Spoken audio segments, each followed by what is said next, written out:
was, getting ready to reunite with a sweet, sweet friend, Diet Dr. Pepper.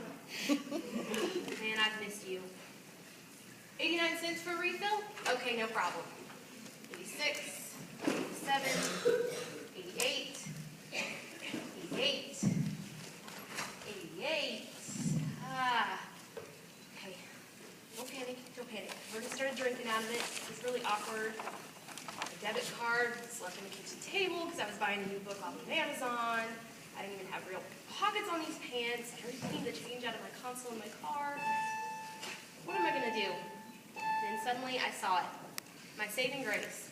That nifty little take a penny, leave a penny slot right there on the counter.